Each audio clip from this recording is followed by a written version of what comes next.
हार नहीं मानूंगा, राग नहीं ठानूंगा, काल के कपाल पर लिखता मिटाता हूं, गीत नया गाता, गीत नया गाता। नेहरू जी की विदेश नीति के प्रशंसक थे।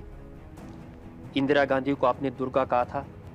नरसिम्हा राव की आर्थिक नीतियों का आप समर्थन करते हैं। नेहरू जी की मैंने उनके मुंह पर कठोर आलोचना की थी।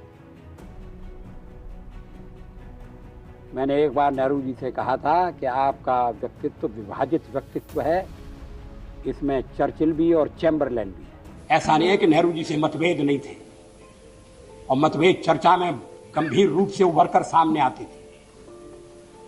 मैंने एक बार पंडित जी से कह दिया था कि आपका एक मिला जुला व्यक्तित्व है और आप में चर्चिल भी है और चैम्बरलेन भी है। वो नाराज नहीं हुए। शाम को किसी बैंक्वेट में मुलाकात हो गई और उन्होंने कहा आज तो बड़ा जोरदार भाषण दिया है, और हंसते हुए चले गए।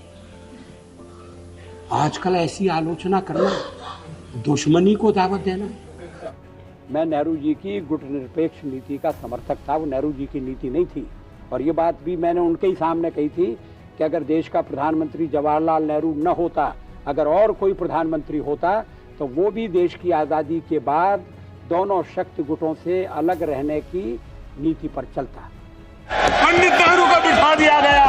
अगर देश के पहले प्रधानमंत्री सरदार वल्लभ भाई पटेल होते तो मेरा कश्मीर का यह हिस्सा आज पाकिस्तान के पास न होता।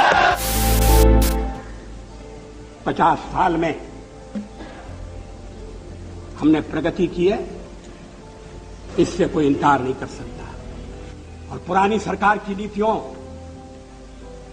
में आलोचना करने के लिए लायक बहुत सामग्री थी।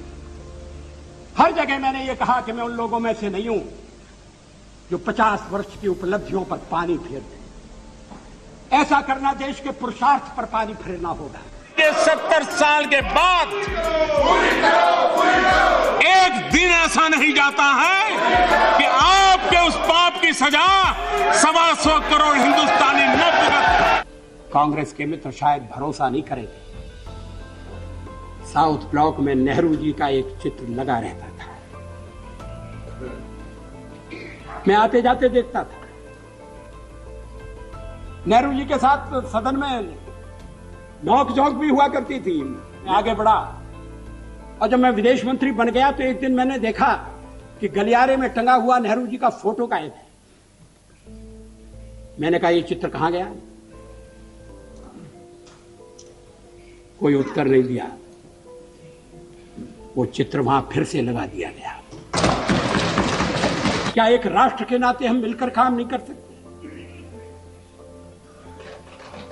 क्या एक राष्ट्र के नाते हम सब आने वाले संकटों का सामना नहीं कर सकते? एक शताब्दी खत्म हो रही है, दूसरी शताब्दी दरवाजे पर खड़ी है। अच्छे दिन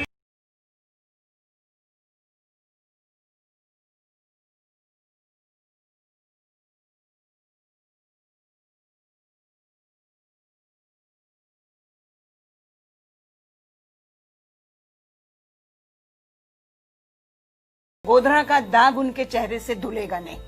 वाजपेयी जी उनसे नाराज उसी विषय को लेकर थे, बाकी विषयों को लेकर वाजपेयी जी उनसे नाराज कभी नहीं थे। पर गोधरा के जो दाग हैं वो नरेंद्र मोदी के कपड़ों से नहीं जाएंगे। छत्तीसगढ़ में झीरम घाटी में जो कांग्रेस नेता शहीद हुए हैं, उनके खून के दाग डॉक्टर रमन सिंह के कपड़ों से कभी नहीं जाएंगे। नए चीफ मिनिस्टर के लिए मेरा एक ही संदेश है कि वो राजधर्म का पालन करें। राजधर्म ये शब्द काफी सार्थक है। मैं उसी का पालन कर रहा हूं, पालन करने का प्रयास कर रहा हूं। राजा के लिए, शासक के लिए प्रजा प्रजा में भेद नहीं हो सकता, न जन्म के आधार पर, न जाति के आधार पर, न संप्रदाय के आधार पर।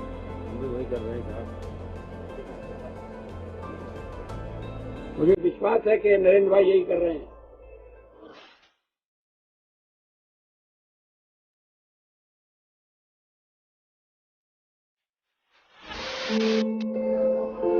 उस समय के प्रधानमंत्री नरसिम्हा